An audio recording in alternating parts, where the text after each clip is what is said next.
Title: The Fifth Glitch. The fifth reset began the way the others did. My palms pressed into wet grass behind Harbor House, the city's youth shelter, while cicadas screamed like broken alarms, and the air smelled of mold, soap, and summer rain. I was 7 by the calendar, but my mind carried 4 previous runs, 4 endings, and one rule I had learned the hard way. If Silas Rain reached adulthood unchanged, the world did not simply end, it collapsed as if someone yanked the plug on reality. Above my vision, thin, translucent text drifted like subtitles only I could see. A stream I called the feed, full of strangers who spoke in short bursts. New run, same cast. Is she a glitch again? Don't let the boy snap. This time try kindness. This time try a brick. In the past, I had tried to survive by staying invisible, waiting for the heroine to do her job, and each time the reset erased me anyway, turning my bones to dust inside a blink. This time I decided to change the first domino, because the feed's laughter hurt more than the fear, and because I was tired of dying as a background extra. At 11:30 sharp, the black sedan arrived, tires sighing as it stopped at the gate, and the couple stepped out the way they always did. Tall man in an immaculate suit, woman in a pale dress with a calm smile that didn't quite reach her eyes. They were the Rains, owners of Rain Biotech, a company that made headlines and enemies in equal measure, and in every prior run, they had walked through the shelter halls to choose a daughter to balance their son. The heroine Juniper song in this cycle, a bright-eyed girl with a too-perfect sense of justice, usually ran forward at the right moment, said the right words, and got adopted, then spent years trying to soften Silas with kindness until the kindness became a joke. In 4 runs she failed, and at the end of each failure the feed screamed, the sky flickered, and everything went black. I watched Juniper appear at the far end of the corridor now, her braids neat, her smile practiced, stepping into position to deliver her fated introduction. I did not let her. I marched past the other children, hands folded at my stomach like a polite cartoon villain, and stopped right in front of the couple.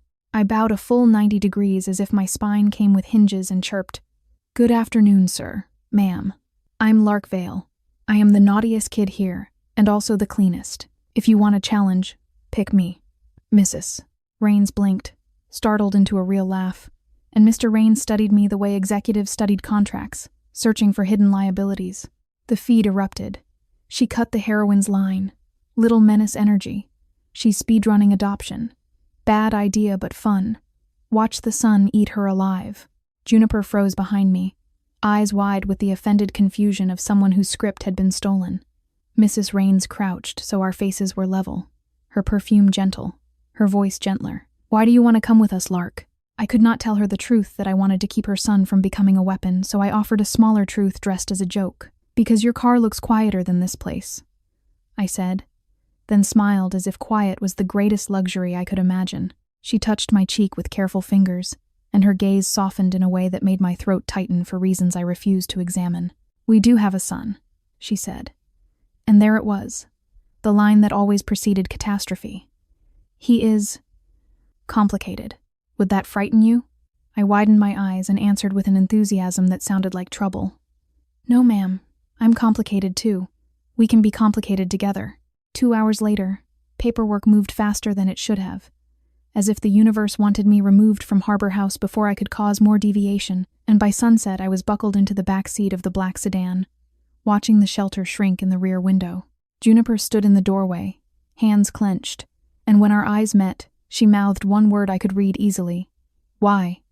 I mouthed back, "Later," and hoped it was true. The Rains estate sat above the bay on a cliff road guarded by cameras and silence, glass walls reflecting the ocean's gray shine, so the house looked like a secret made of light. Inside, everything was ordered, floors that never creaked, furniture that never sagged, air that never smelled like other people. "Missus." Rains guided me up the staircase, her hand warm on my shoulder. "Your room is on the left," she said, "and Silas is on the right. Please, be patient with him." "I am very patient," I lied with cheerful confidence, and the feed snickered as if it knew me better than I did. At the top of the stairs, a small ball flew down like a meteor aimed at my face. I tilted my head half an inch, letting it skim past my ear, and it bounced down the steps with a soft thud, thud, thud that sounded like applause. A boy stood at the landing, 5 steps away, hands in his pockets, posture too still for a child. He had black hair cut with precise indifference, eyes the color of storm water, and a shirt ironed so sharply it looked like armor. He did not look like a villain. He looked like someone who had already learned that looking harmless was power. Mrs. Raines's voice sharpened. Silas. You do not throw things at people. Silas's gaze stayed on me, not her.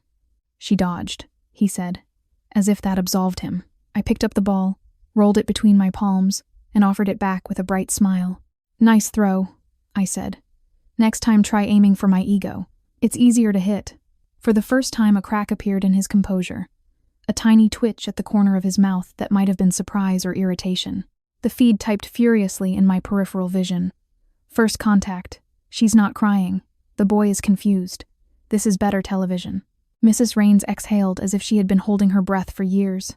Lark, this is Silas, she said, then turned to him. And this is your sister now. Silas tilted his head, evaluating the word sister like an unfamiliar tool. Temporary, he murmured. I leaned closer, lowering my voice so only he could hear. I'm not here to steal your parents, I whispered. I'm here to steal your future, so behave. His eyes narrowed. What does that even mean? I straightened and raised my voice again. It means I like your house, I announced, as if we had been discussing wallpaper. That night I explored my new room, touching the smooth desk, the thick curtains, the closet that smelled like cedar. I expected to feel triumphant, but the quiet made my skin itch, and I realized the shelter's chaos had at least been honest. When the lights went out, the feed hovered above the darkness with more messages. She's in. Now don't die. Remember the rule. He breaks at 24. I lay awake, repeating the timeline in my mind like a prayer I hated. Silas's resentment, the company's scandal, the loss, the isolation, the moment he discovered the implant in his skull could bend systems the way hands bent metal, and then the resonance event that erased the city as if it had never existed. I did not know how to stop a bomb that wore a boy's face, but I knew one thing. Softness alone had never worked. The next morning, Silas waited outside my door with a tray of breakfast.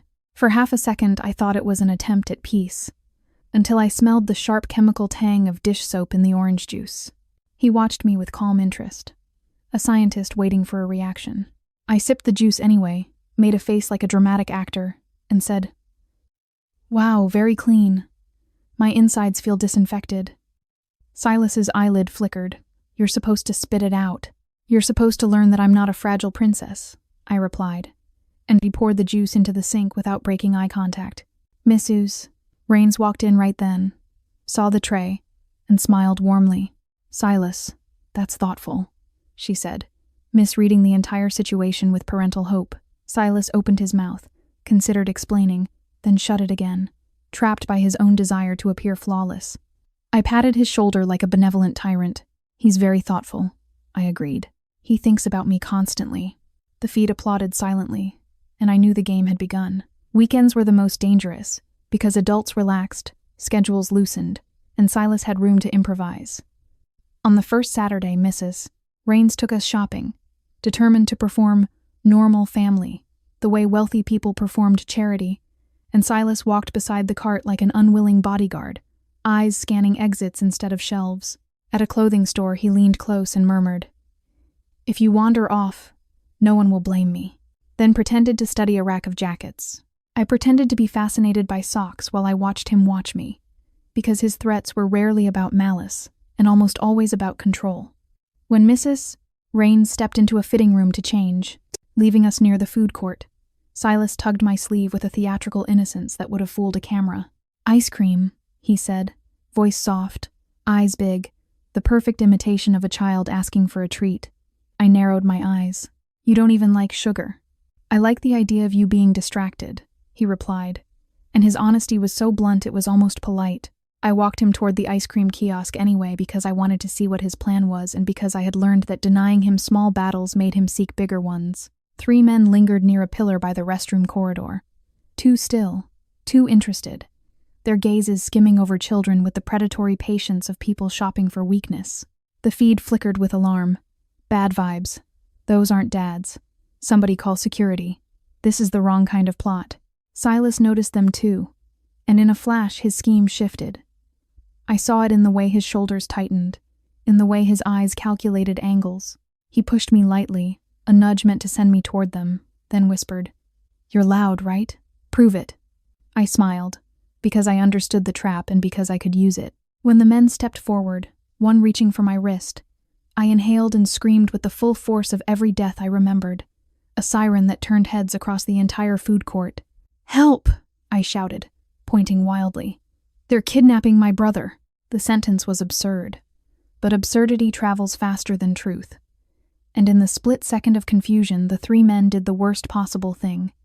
They grabbed Silas instead of me, hoisting him like a package, because they thought a clean-faced boy would attract less suspicion than a screaming girl. Silas's eyes went wide, pure fury, as he realized I had flipped the script and made him the victim on purpose. The men sprinted toward a service exit with Silas struggling and swearing under his breath, and I did not chase them with my feet. I chased them with the mall's nervous crowd. I ran alongside shouting directions. That way, they took my brother, while strangers joined like a spontaneous militia. Phones out, voices rising, the whole corridor filling with frantic energy. A security guard moved to intercept, and the kidnappers veered, cursing, toward the loading dock. I had already slipped my cheap plastic bracelet into Silas's pocket earlier, the one Mrs. Raines insisted we wear just in case, and the tiny GPS chip inside it lit up on my phone like a beacon. By the time the kidnappers reached the dock, Silas stood there panting, hair disheveled, shirt rumpled, his composure shattered into something almost human. He stalked up to me and hissed, "You announced I was being kidnapped. In public. Do you understand what humiliation is?" I tilted my head, feigning innocence. "You said you wanted ice cream. I got you a life lesson instead." Mrs. Raines arrived breathless, heard only the word kidnapping, and wrapped Silas in a hug so tight his face turned red, while he stood frozen, trapped between rage and the unfamiliar discomfort of being cared for openly. Mr. Raines came later, thanked every guard, shook every hand, and looked at me with gratitude so heavy it almost hurt. That night Silas waited until our parents were asleep, then marched into my room, shut the door, and said, "You used me as bait." I nodded. "You were going to use me first." He stared, then unexpectedly laughed once short, sharp, incredulous, like the universe had told him a joke he couldn't quite accept. "We're going to ruin each other," he said. "We're going to save each other," I corrected, and he rolled his eyes so hard it should have injured him. Our war stayed mostly invisible to adults. Silas poured leftover bones into my soup at dinner. I kicked his shin under the table and smiled above it. He hid a rubber snake in my bed. I replaced it with a remote-controlled spider in his pillowcase, and waited for the yelp that would never be spoken aloud, because he refused to admit fear. He rearranged my school slides into memes the night before a presentation. I delivered the talk without slides at all, turning the disaster into a live demonstration that earned extra credit. He sabotaged my locker lock. I carried my books in my arms like a martyr, and made teachers pity me until they assigned him to help, which made him furious. We became experts at hurting each other in ways that looked like accidents and teaching moments. But in the quiet spaces between pranks, I watched him. Silas never asked for hugs, but he hovered near the kitchen when his mother cooked. Drawn by warmth, he pretended to dislike. He never joined conversations, but he listened, absorbing every word like data. At night, when storms rolled in from the bay, he stood at the window in the dark, fingers tapping a steady rhythm on the glass as if checking for cracks in the world. Once I stepped beside him and asked casually, "Do you ever feel like you're being watched?" He did not flinch, but his answer was too fast. "Everyone is watched," he said. "That's what cameras are for." I let the comment hang, because telling him about the feed would not help. It would only make him hungry for the control it implied. The first time he met Juniper again was not in a palace of fate, but in a cramped school cafeteria. Juniper transferred into our district mid-year, her eyes sharper than before, her smile dimmed by suspicion. She cornered me by the vending machine. "You stole my root," she hissed. I inserted coins with deliberate calm. "I borrowed it," I corrected. "You kept dying." I got tired of watching. Her face drained. "You remember." "Enough," I said, "and I can see the feed." Juniper inhaled like she had been punched. "So it's real," she whispered. The audience. We sat on the cafeteria steps like two conspirators hiding in plain sight, and I told her what I knew. The resets, the boy, the 24-year marker, the way kindness had failed, The way the universe seemed to punish deviation by accelerating tragedy. Juniper listened, jaw tight, then said, "If you're going to fight him, you need to know what he is." "He's a kid," I replied. "That's the only advantage we have." Juniper's gaze slid to the cafeteria window where Silas sat alone with his lunch untouched. Eyes on a book, posture immaculate. "He's a kid with a trigger," she said, "and someone built the trigger on purpose." That was new information, and it landed like ice in my stomach. In the prior runs, I had believed Silas's implant was a freak miracle of genetics and chance. But if someone engineered it, then the apocalypse was not destiny. It was a project. From then on, Juniper became my shadow ally. She never joined the Rains household, but she met me after school, swapping intel, teaching me how to read the feed's patterns the way gamblers read odds. She taught me to recognize the correction events, the sudden misfortunes that appeared whenever Silas showed signs of growing gentler, as if the world punished compassion to maintain its preferred narrative. I taught Juniper how to throw a punch without breaking her knuckles, because moral outrage was useless without physics. Silas noticed Juniper's presence the way a shark noticed a shift in water pressure. He asked me one night, "Why does she stare at me like she wants to dissect my personality?" I answered, "Because she's a curious person and you're a weird specimen." And his expression darkened even as he tried not to look amused. After the mall incident, our rivalry acquired rules, the way wars sometimes do when both sides realize collateral damage is expensive. Silas stopped targeting my parents indirectly, and I stopped escalating in ways that would make the household unstable. We still fought, but we fought with a kind of grim respect. Mrs. Rains, mistaking structure for harmony, began to relax, and she started doing small domestic things she had outsourced for years, stirring soup herself, folding laundry with clumsy determination, learning the names of our teachers. Mr. Rains tried to show up for school events despite board meetings, arriving late with his suit jacket draped over one arm and guilt in his eyes, and when he smiled at Silas, it was always as if he were asking permission to be forgiven. Silas never forgave out loud, but he began to save his sharpest cruelty for strangers instead of family, which was a form of progress I could measure. On nights when the wind battered the house, the implant in Silas's skull sometimes betrayed itself with tiny symptoms. He would rub the back of his neck as if trying to erase a headache, or he would flinch when a router beeped, or he would stand too close to a wall outlet as if listening for a secret. One stormy evening the power flickered, and Silas stumbled in the hallway, face pale, one hand braced against the wall. "Vertigo?" I asked, keeping my voice neutral. "Static," he muttered. "It's loud." There was no thunder at that moment, yet he spoke as if the wires themselves were screaming. I guided him into my room, sat him on the edge of my bed, and handed him a glass of water because sometimes the human body needed simple things before it could process impossible ones. "Count sounds with me," I said, and when he glared I added, "It's not therapy, it's tactics." He exhaled through his nose, annoyed enough to comply. We counted. The rain on the roof, the refrigerator hum, the distant ocean, the soft tick of my cheap clock, the whisper of our own breathing. By the time we reached 10, the tension in his shoulders eased a fraction, and he looked at me like he hated the fact that it helped. "You always have a procedure," he said. "I always have a plan to avoid dying," I replied. And for a second he went still, as if the words carried a weight he couldn't name. I didn't explain the loops. I simply said, "When it gets loud, you tell me. Not the feed, not the internet, not Astrogate.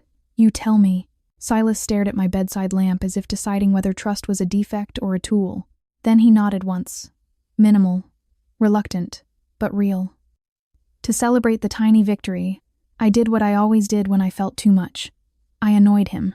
I taped a sticky note to his forehead that said, "Please return this model to the manufacturer," and he ripped it off with a glare that failed to hide the faint redness of embarrassment. The feed, annoyingly sentimental, wrote, "They're bonding. This is the trauma flavor we like. Don't get attached. The system hates attachment." I did get attached anyway, in ways I pretended were strategic. I wrote letters to Harbor House, sending a portion of my allowance to buy better snacks and new blankets. And I included a postscript telling the director to keep his keyring away from pranksters, which made me smile because it felt like proof the world had continuity. Juniper, meanwhile, worked like someone outrunning a shadow. She had used her past memories to invest early, building a small tech company that automated compliance reporting boring on the surface, deadly if you knew who benefited. I chose the dullest niche, she told me once as we sat on bleachers after practice. Villains don't watch the boring corners until it's too late. She also carried guilt like a second backpack, because in earlier runs she had loved Silas in the simplistic way stories demanded, and that love had not saved him. I kept trying to be the sun, she admitted, voice bitter, and he kept wearing sunglasses. Maybe he needed a mirror instead, I said, and she snorted at my metaphor, then asked me to repeat it anyway so she could remember. We began to test the system in small ways, poking at fate like a bruise. If Juniper did a kind deed that should have earned her heroine points, something petty would go wrong the next day. A bus breakdown, a lost wallet, a sudden rainstorm that soaked important papers.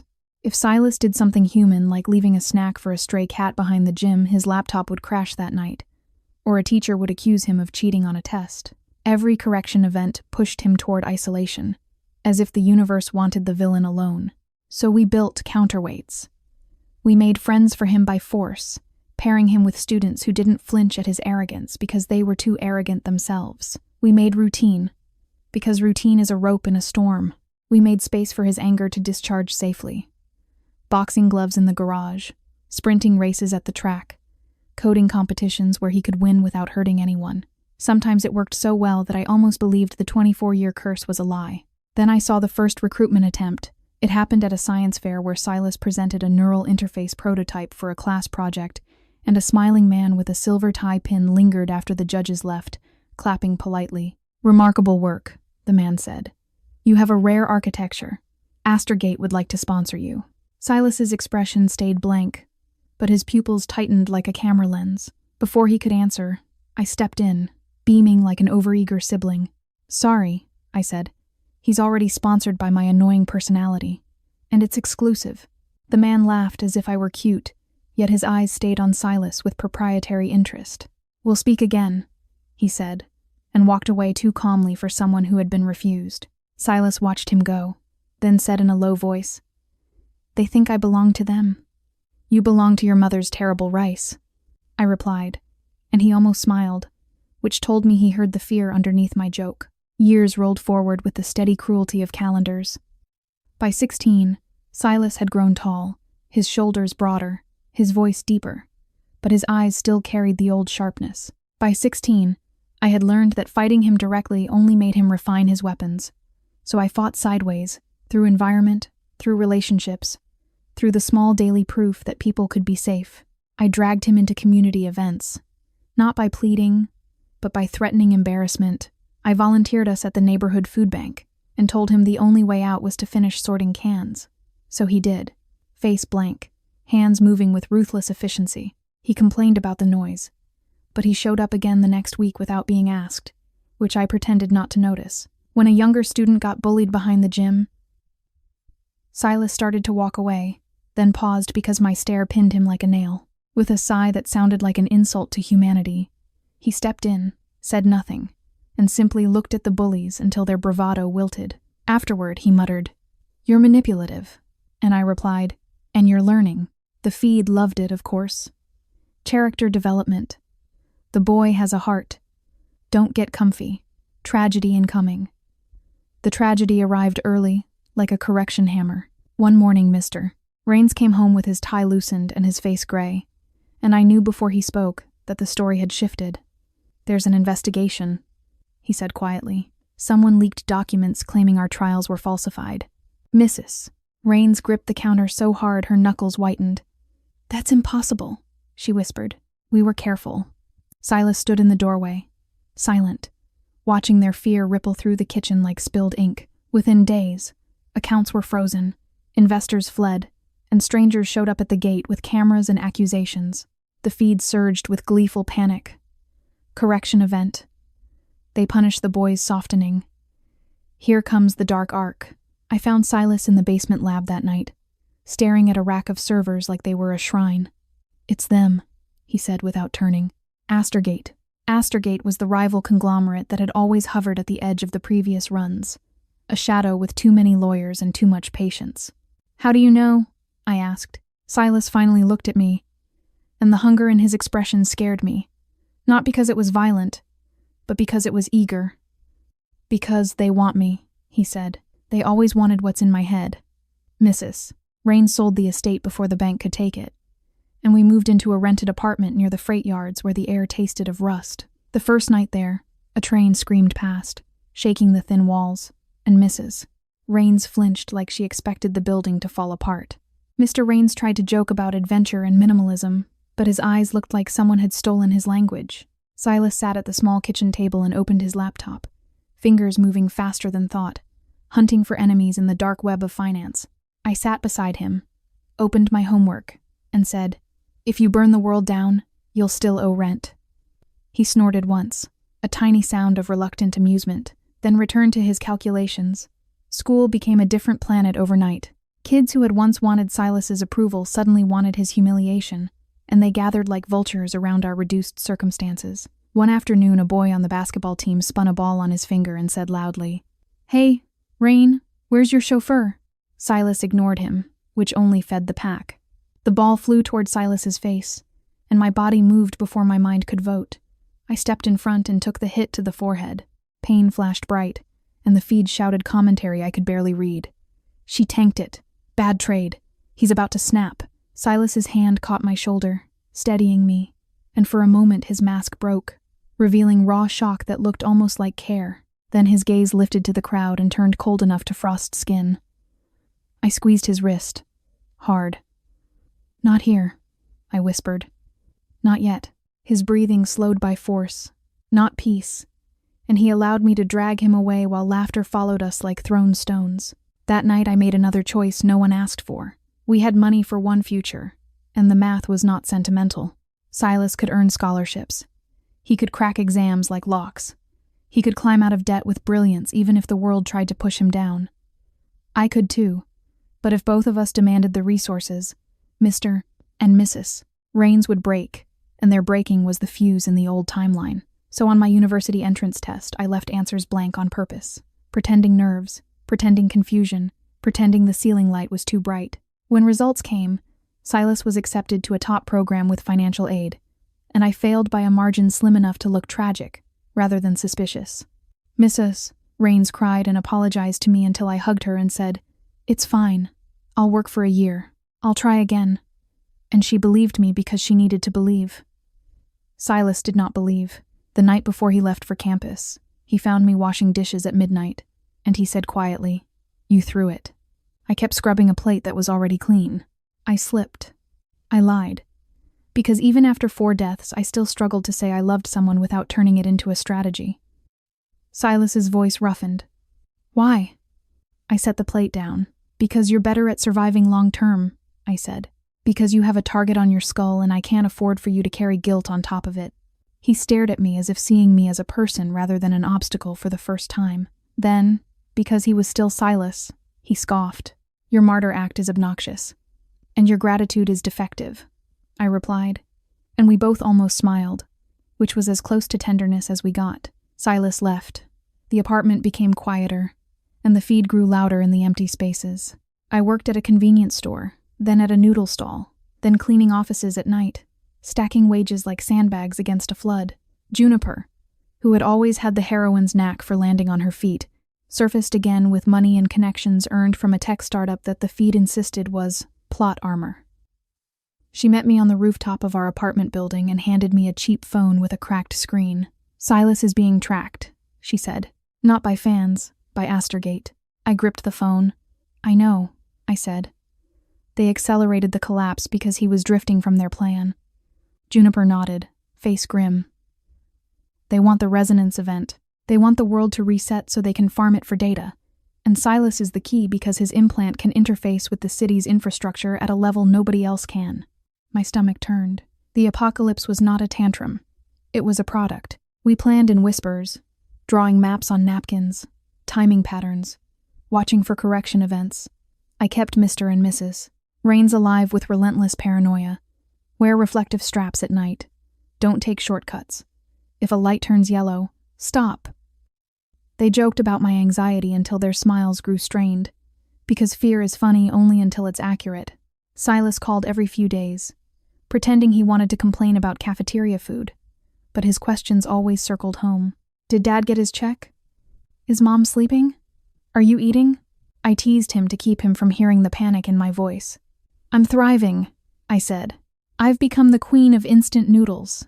He made a noise like disapproval and ended the call too fast, as if affection was a bug he couldn't patch. Then the attempted accident happened, exactly as Juniper predicted, and exactly as my nightmares had rehearsed. It was an evening crosswalk, rain slick, headlights smeared into halos, Mr. and Mrs. Rains on either side of me like a fragile wall. A cargo truck barreled through the green light with the wrong trajectory, and another car clipped it, and the mass of metal came sliding toward us as if guided. Time slowed, not supernaturally, but because my brain refused to accept what it saw, and in that stretched instant, I noticed a small detail. The truck's license plate was taped, one digit altered. I shoved my parents sideways with all the strength in my small body, felt my feet slip, and then the impact hit me like a door slammed by a god. Pain arrived in layers, ribs cracking, breath stolen, a hot white bloom behind my eyes. The feed screamed in frantic caps. "She's down. If she dies, the loop may lock. Hold on, hold on, hold on." When I woke, the ceiling was hospital white, the air sharp with antiseptic, and Mrs. Rains was sobbing softly into my blanket while Mr. Rains held my hand as if it were an anchor. Silas sat on the other side of the bed, hair a mess, eyes hollow from sleeplessness, his posture rigid with a rage he was forcing into a shape that would not explode. "You idiot," he rasped, voice breaking at the edges. "You think you're brave?" I tried to grin and failed. "I think I'm expensive," I croaked. "You're going to owe me so much ice cream." His jaw clenched, and for a moment I saw the 24-year-old monster he could become, not because he wanted to hurt me, but because he wanted the universe to pay for making him care. Mrs. Rains scolded him through tears. "Silas, don't upset her." He swallowed hard, then did something I had never seen in any run. He reached out and adjusted the blanket around my shoulders with gentleness so careful it looked like fear. Recovery was slow, filled with therapy exercises, bruises, and the humiliation of needing help to stand. Silas stayed longer than he admitted he would, skipping classes, learning how to fill my water cup, how to read the medication chart, how to argue with nurses without getting banned from the ward. When I asked, "Aren't you supposed to be studying?" he replied, "I'm studying murder," and his smile was a razor that promised consequences. Juniper visited with fruit and updates, her face hard. "It was staged," she said. "Astergate used a subcontractor, but the chain points upward." Silas listened, silent, then asked one question that chilled me. "Where is their core?" Juniper answered. "A coastal data center. Private. Their servers run simulations of social systems, and your implant can access the city-wide mesh network that connects to them." Silas's eyes glittered. "So the feed isn't just an audience," he murmured. "It's telemetry." I grabbed his wrist despite the pain. "No," I said firmly. "It's bait. Don't take it." He looked at me, and the anger in his gaze shifted, focusing. "I'm not going to end the world," he said. "I'm going to end their leverage." It was the first time he said it like a vow, rather than a threat. We planned the raid with the grim practicality of people who had no adults left to trust. Juniper provided equipment, signal jammers, fake badges, a device that could broadcast data to public ledgers if we got it out. Silas provided the key. He could let the implant open doors in the network the way a master code opened locks, but the cost was risk, because pushing too hard on the system's fabric could trigger resonance. I provided the leash, my presence, my voice, the stubborn ordinary bond that anchored him to people, rather than abstractions. The night before we left, Mr. Rains tried to forbid us, then stopped mid-sentence as if realizing he had no authority over fate. "Mrs." Rains hugged Silas so tightly he stiffened, then hugged me and whispered, "Please come back." And her plea was a weight I carried like a second set of ribs. We drove to the coast at dawn in a battered rental van that smelled like plastic and dust. The ocean was furious, waves punching the cliffs, gulls screaming overhead like warnings. The data center squatted on the edge of the world, windowless, humming, surrounded by cameras that scanned the emptiness with predatory patience. Juniper bypassed a maintenance gate using a bribe and a forged work order. Money and paperwork were the two spells the modern world still respected. Inside, the halls were cold enough to numb fingers, and the air vibrated with the hidden roar of machines. Silas moved with unsettling calm, as if he had rehearsed this in dreams, which he probably had, because his implant did not sleep. It listened. We reached the core server bay, Rows of blinking lights that felt like a city made of stars trapped in cages. Silas placed his palm on a terminal, and for a split second his pupils dilated as if he were staring into a different sky. The feed flooded my sight, louder than ever. Letters stacking, overlapping, shouting. "This is it. Don't let him push too far. I can't believe we're here. If he snaps, we all lose. Click the red button. No, wait, wrong button." "Silas," I said, keeping my voice steady. "Remember your mother's hands. Remember your father's terrible jokes. Remember the smell of soup in a cheap apartment. Remember me being annoying." He exhaled, a controlled tremor. "You talk too much," he said, and the insult sounded like a lifeline. He began to move data, not to delete it but to expose it, routing evidence of Astorgate's manipulation to journalists, regulators, and public archives Juniper had prepared. Alarms did not sound, because the system did not recognize honesty as a threat until it was too late. Then the temperature in the room dropped, and the lights stuttered, and my teeth clenched as if the air itself had turned rigid. Silas's shoulders tensed. "They're correcting," he muttered. "They're trying to force a reset." A voice crackled from a speaker overhead, smooth and amused. "Silas Rain," it said, "we're delighted you came.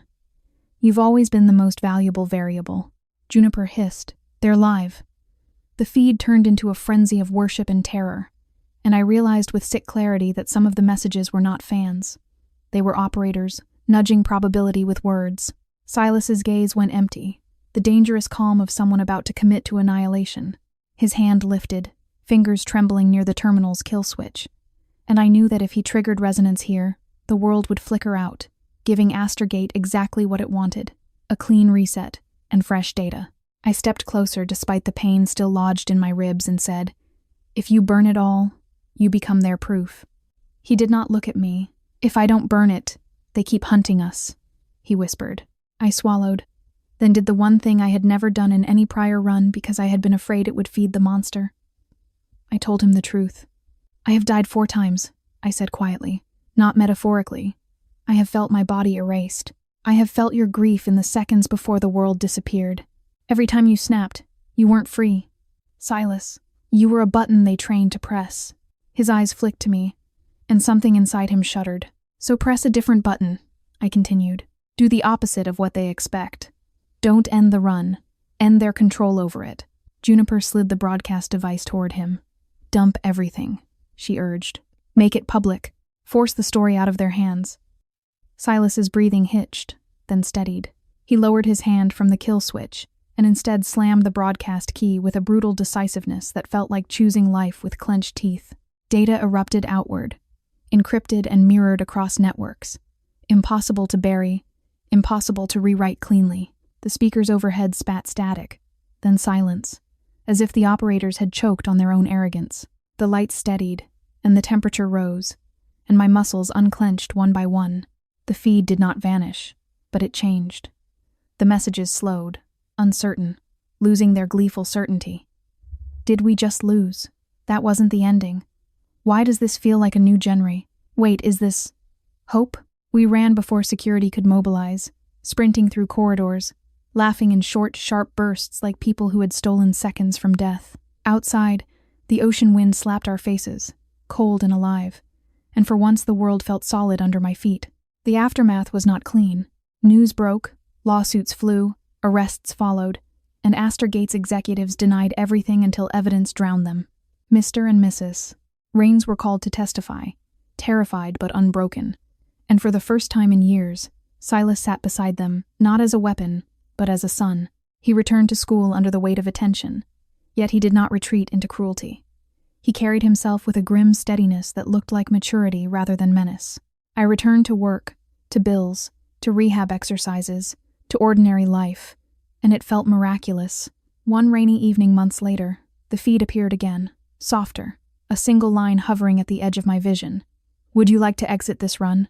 My heart pounded, because it was an offer the system had never made before, a door that had never existed.